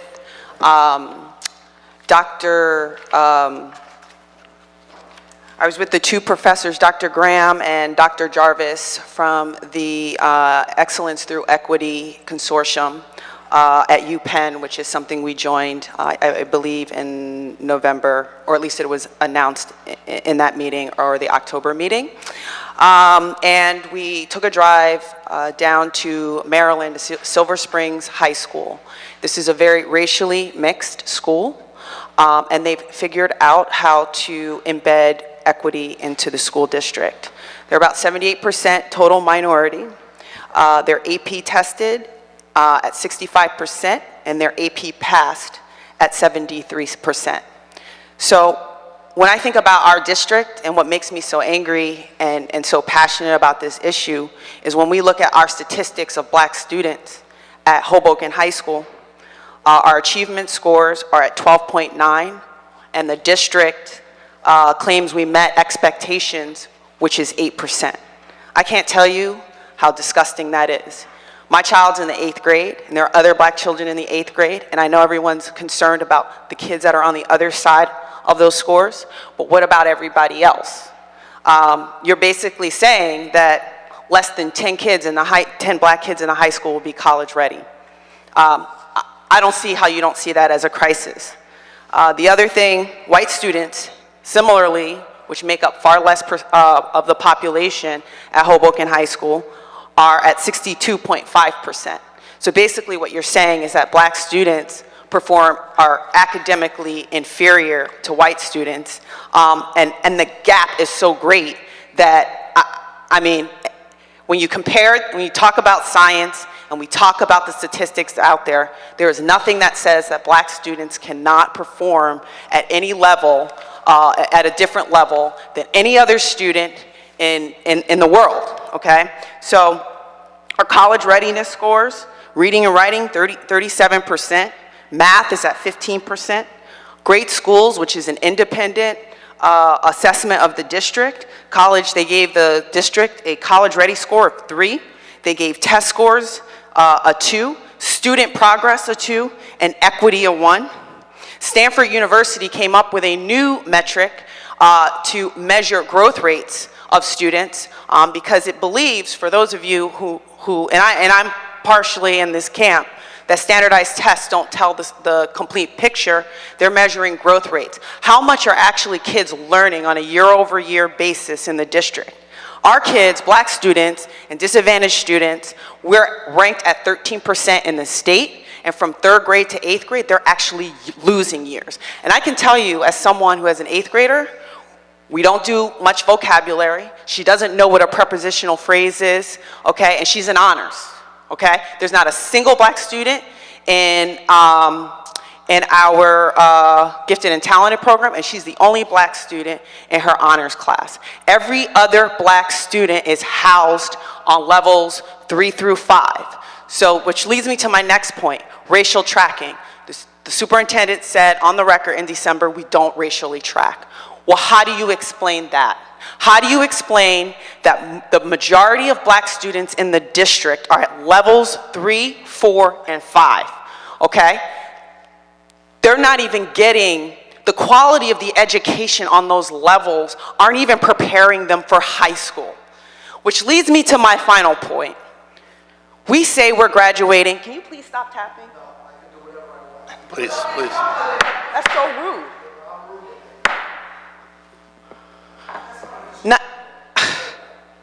92%, you said you're graduating 92%. How are we doing that when we have kids that aren't reading, writing, and doing math on grade level, specifically black students, okay? And we don't have, and they're not college ready. Do you know what that will do to their lives? Do you know what the outcomes are for students like that? And so when Patricia Raiders gets up here and she talks about racism, and you attack us, you attack our kids in the district, okay? And so when mothers tell us, black mothers tell us, oh, well, I can't speak out because they'll send diapers on me. I can't speak out because they'll weaponize perform care. I can't speak out because of homeschooling. I might lose my housing. I have to believe them. I can't, how do you, so here's where we are. This is a civil rights battle. And this is not something that can be dealt with, I don't think, on the local level. We have to take this to the state, and we have to litigate it. Because at the end of the day, you're saying there's not a problem, but the data says something else. And that's before we get into deaggregating discipline, deaggregating suspensions, deaggregating our homeschool, the number of black students that go out on homeschool that get instruction maybe once a week, if that, for months at a time.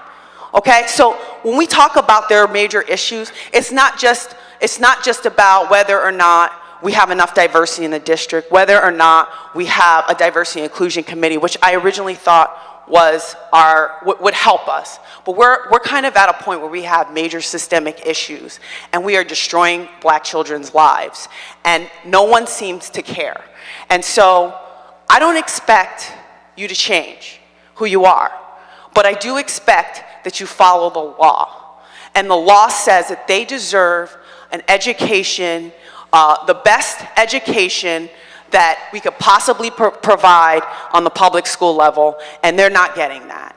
And so I think from this point on, we're beyond sort of the diversity and inclusion committee, because it's just made up it's just going to be made up of the same people making the same decisions.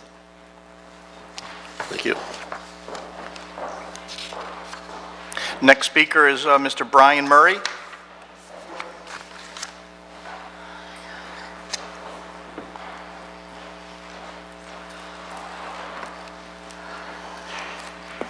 Brian Murray, Maxwell Lane.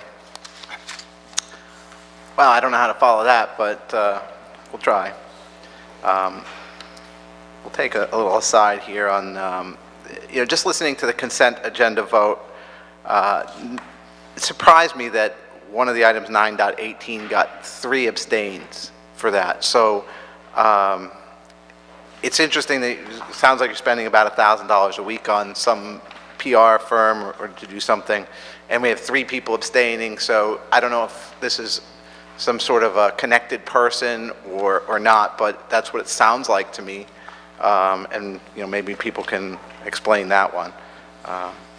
So that was one. The second one is that I understand that we have now gotten rid of the Singapore math or phasing it out. I remember being here when this board and some of the people who are still on this board were the ones that introduced Singapore math when my kids were younger. And it's like, I don't know, it sounds like we have a lot bigger problems than switching out the math again, unless there's some legitimate reason why we have to take something that we just implemented maybe 5 years ago and redoing it again. And then, you know, I guess, you know, without stepping in the hornet's nest of the last speaker, there is a good point to be made, given that we have a budget, an annual budget meeting coming up, that if the kids are not getting the education, we're spending what, $25,000, $26,000, $27,000, $28,000, $29,000 a student, with a significant amount of that on teacher salaries and benefits. If the kids aren't getting the education, then what are we doing here? Either we got to increase our budget to the point where we've created a system that everybody wins, or maybe we say, hey, you know what? It's not, let's slash it. And, you know, the kids aren't getting educated anyway. I mean, let's just have an honest conversation. There's some of you who've been up here for almost a decade and saying everything is great, everything is fine. You know, if more families stayed, that this would just, you know, the school system would just be better. Well, the fact is there are some families that just got up here. They're saying it's not going to be better for them no matter who stays and who goes. So, you know, we either have to have an honest conversation about creating a budget that works, that creates an environment and a school system that's top-notch, or why don't we just slash that budget and say, hey, you know, it doesn't make a difference. It doesn't make a difference what we pay people. Thank you. Thank you. Next speaker is Rena Walia.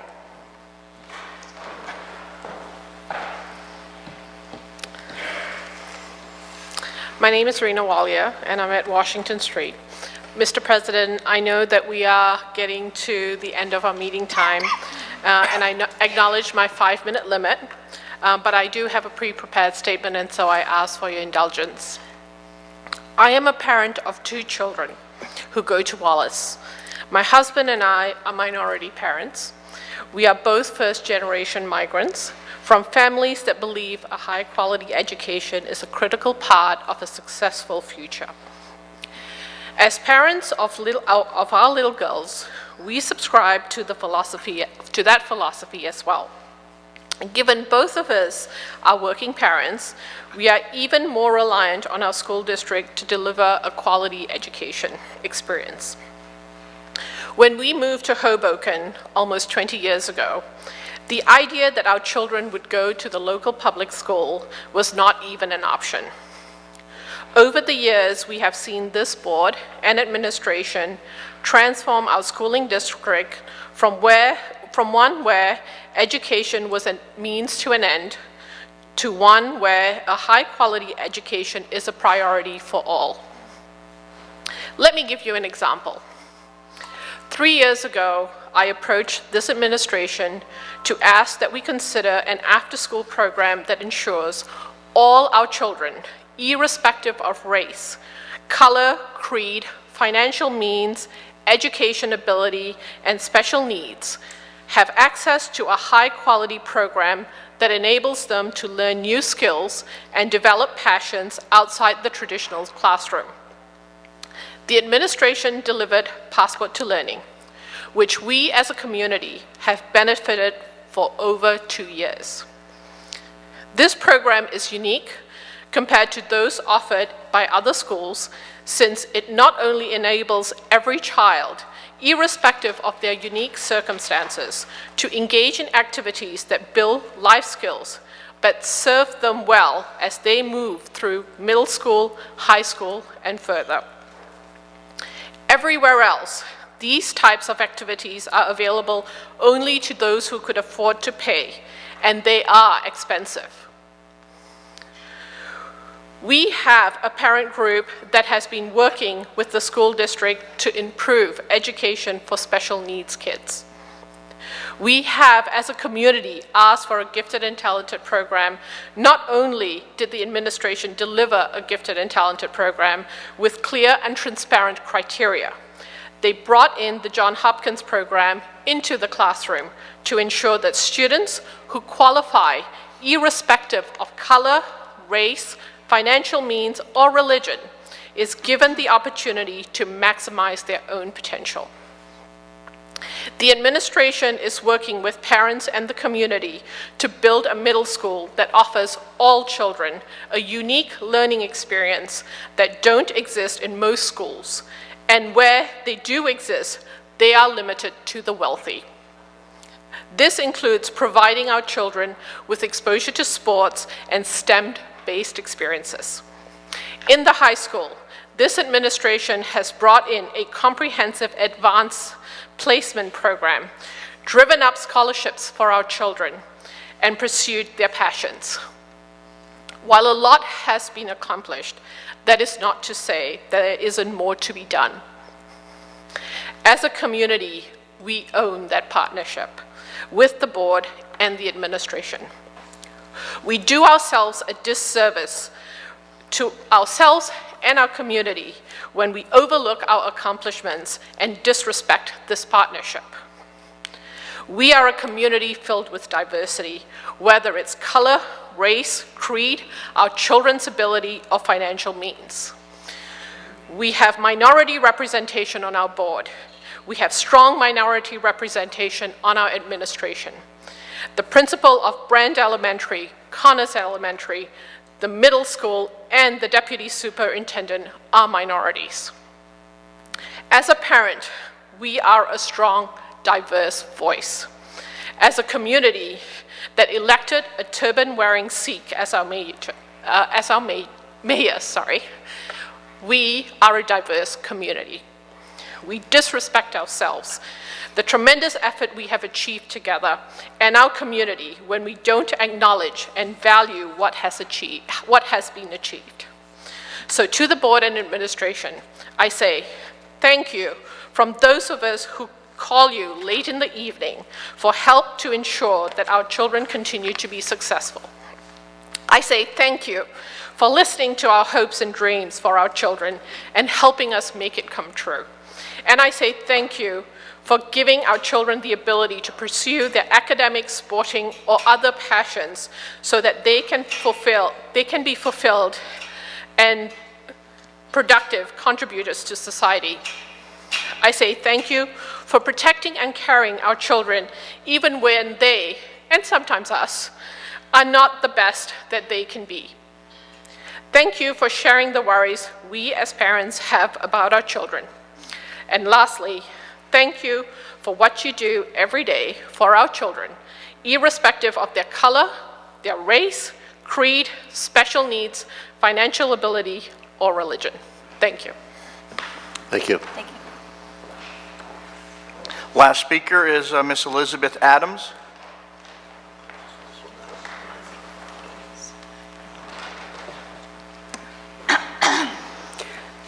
Good evening. Tonight I would like to follow up on my remarks at the previous meeting of January 16th, 2018, regarding school security, or more accurately, a distinct lack thereof. In the email that was sent to district families late on Wednesday afternoon, December 20th, 2017, finally making public the incident that occurred at the high school almost a month previously on November 30th, 2017, and also only made public after the news broke late on Tuesday night, December 19th, 2017, on News 12 New Jersey, and various news crews came to the school seeking comment. It was stated that the high school takes the allegations seriously and, quote, assures families that the school environment is safe and conducive to learning, unquote. To that, I am obliged to respond, really? Unfortunately, this incident was not an isolated one, as in May of 2016, when a Hoboken High School student, a 16-year-old boy, was arrested and charged with criminal sexual contact and unlawful imprisonment of a 12-year-old 7th grade girl in connection with the incident that occurred in a school elevator.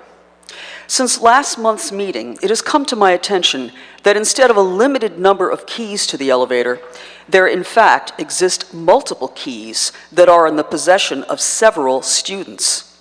This is a situation that simply should not be allowed to exist.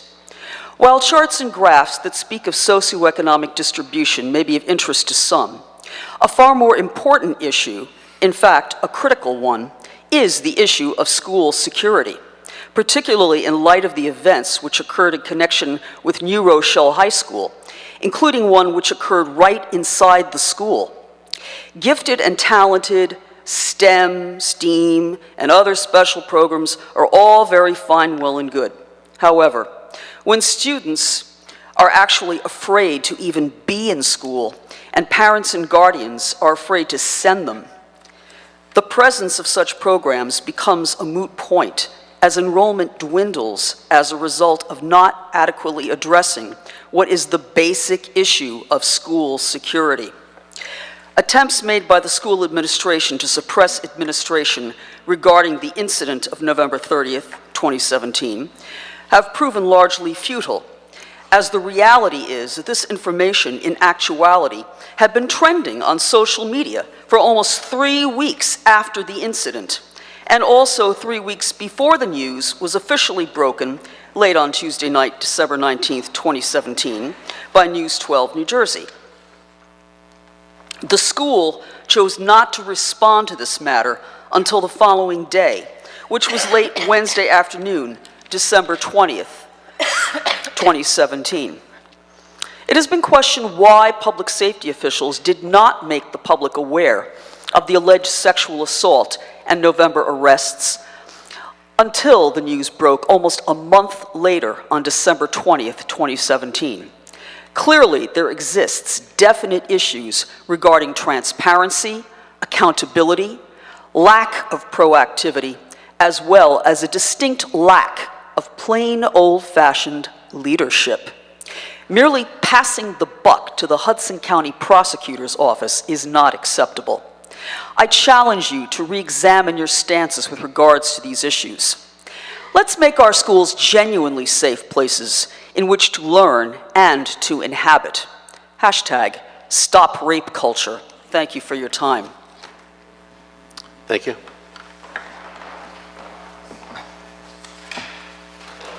No other speakers? That was the last speaker. Thank you. Anybody have a comment? There's no other business before the board. Is there a motion to adjourn? Motion. Second. All in favor, say aye. Aye. Opposed? No. Meeting adjourned.